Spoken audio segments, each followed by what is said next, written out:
Hello, everybody. Welcome back to Vinyl Junkie Record Shop. My name is Mike. It's been a long time since I've done a video for you guys. Today I wanted to do one because it is the 40th anniversary of an album that I've been listening to quite a bit here lately. More so because it's just been a big month for the artists themselves. And I'm talking about the Rolling Stones. So 40 years ago today, in 1983, saw the release of Undercover. There's the cover. Ooh, there's a bum on the back. Hope I don't get a strike for that. I want to talk about this album today, not only because it's its anniversary, but because I think it's one of the more criminally underrated and underappreciated albums from any relevant rock band ever. This album is typically near the bottom of most Rolling Stones fans' ratings as far as their discography, and it makes me wonder if they ever really listened to this record, because it's not a bad record at all. And I think the biggest problem that the record had was in 1983 when it was released. There was so much going on in music that was, the Stones were searching for relevancy still. They had kind of rejuvenated that with 1981's Tattoo You and Start Me Up, such a big hit. And that album kind of gave the Stones a little more relevancy in the 80s. But you were starting to see the hair metal rage, and the seeds were being planted for really heavy, like thrash metal and heavier music going forward. And I think the Stones were, they were older guys then. They had probably been, I was 13, and they were probably in their 40s then. So here's a band searching for relevancy in a musical landscape that was really changing pretty drastically.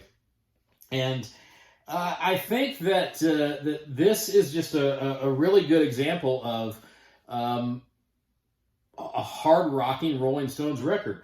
A lot of people kind of complain about it because of the experimentation going on in it. But the Stones are a band that there were nothing new to experimentation, especially with, albums like their Satanic Majesty's Request. That was certainly experimental. A lot of people loved that era of the Stones. They had taken a dive into disco and pop music earlier on with Emotional Rescue in the 80s. Keith was kind of more into reggae, and here's some reggae songs. Black and Blue was kind of expansive of their sound. People seem to like that, but they don't like Undercover for whatever reason, and I don't really understand why that is. I think it's a great album. So I don't want to get into too much of a critique of it. We're just going to kind of run through the songs and give you my take on it. The album leads off with Undercover of the Night, which I think is a great track. It is one of the more experimental songs. It's got kind of that disco feel, that 80s pop feel, but the Stones pull it off, I think, marvelously with this. It's infectious, and it's groovy, and it's catchy, and it's got great vocals for Mick, with kind of those falsetto lines in the chorus and pre-chorus. It's just a really great song, and I think it sets the tone for the album.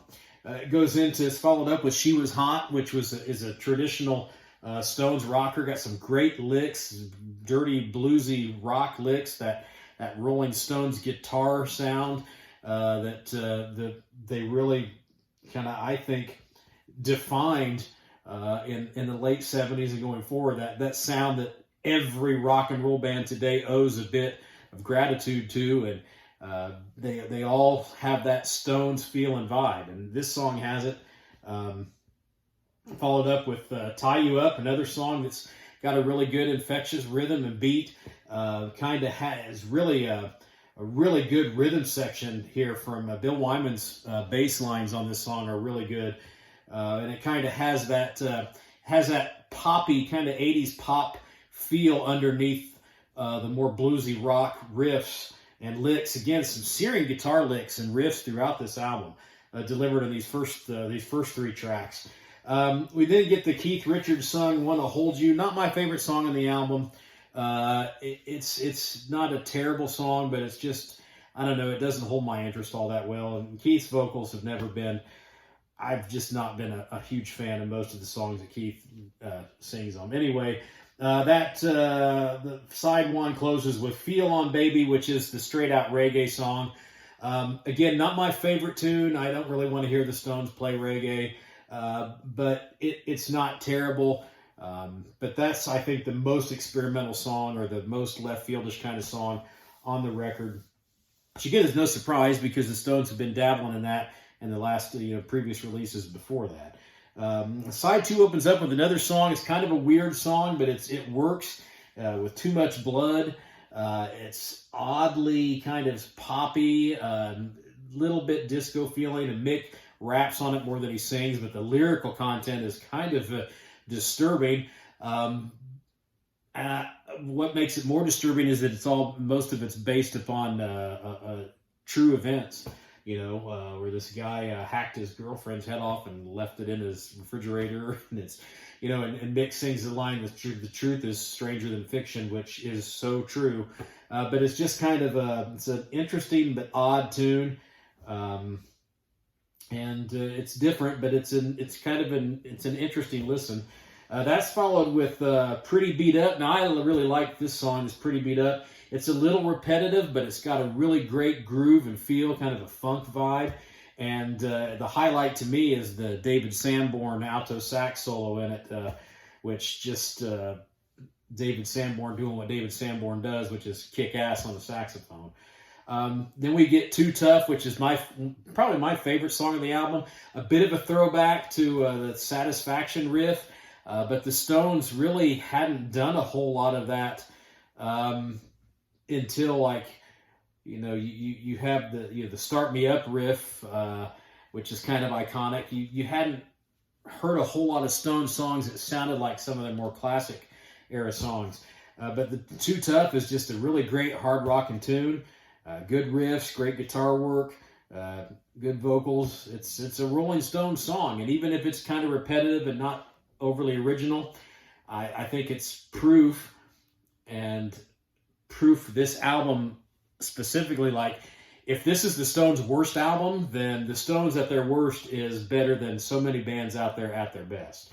That's followed up with All the Way Down, which is another bluesy based rock song, kind of the traditional kind of cheesy dirty mind Rolling Stone lyrics in there.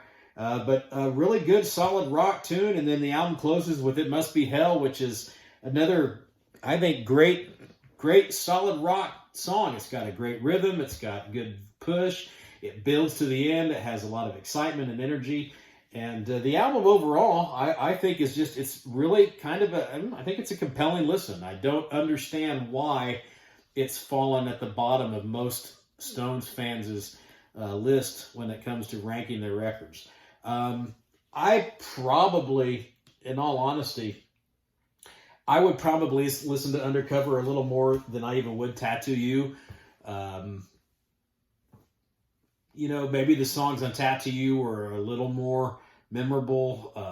There's more diversity on that album. I think Undercover is more of a Rolling Stones hard rock album, and that's my Rolling Stones. That's the Stones I like. I'm not the biggest fan of their early pop material. I liked the Satanic Majesty's Request, but the Psychedelic album wasn't the whole thing for me. It's those albums going forward from then on that made that Stone sound that I'm a big fan of, and I just liked the hard rock, blues-based hard rock sounds of this record. There's enough experimentation on there to satisfy people that want some of that. Again, there's only a couple songs on this album that I think fall short of the mark. But we got 10 tracks, and I feel like at least seven of them are solid, really solid, great songs. So that to me is what makes a good album. I think the feel of the album, the pace is really good. The selection or the placement of the songs are good. The excitement is maintained throughout, and if you didn't know historically that there was some infighting with the band, I don't know how you would guess that in listening to how the songs work. The performances are great. The production is pretty solid. I just really think this is a really underrated album, and I enjoy it a lot. It's one of the I call it one of the gems in my collection, because I don't have a whole lot of Stones on vinyl. In fact, I think that aside from the newest one, this is the only vinyl record from the Stones that I have. I've got all their CDs and some tapes, but of the 5 albums that were released in the 80s, Steel Wheels might get my vote for the top. I haven't listened to it. I've gone back to it in a while, but I really enjoy this album from the Stones. I think it's pretty solid from top to bottom. Again, I don't understand why so many fans shit on it. I think it's got some great tunes, and like I said, if this really is the Stones' worst album, then the Rolling Stones at their worst is better than so many bands at their best. So if you've not visited this one in a while, or if you've never wanted to listen to it because you've heard or read many some negative reviews, I really encourage you to check it out. I don't think you're going to be disappointed, and I'm sure I'm not the only one out there who thinks that this is one of the Stones' most underrated records. But I love it. I think it's great, and it's celebrating its 40th anniversary. And again, every rock band that's worth its salt today owes a portion of its sound to the Rolling Stones, and the types of things that you're going to find throughout this record. Great guitar work, great riffs, great licks. Mick's voice is on par here. I mean, it's got everything you'd want from a great rock and roll band putting out a great album. Don't let anybody tell you that this is a crappy album, because it's not. So that's my verdict. I think it's great. Check it out yourself. See what you think. Thanks for visiting me today at the shop. I'll get some more videos out here to you soon. Hopefully we'll get a review out, or at least let you see the Hackney Diamonds album that I picked up. And yeah, it's a good month for the Stones. Rock out to them, and I'll catch you on the flip side.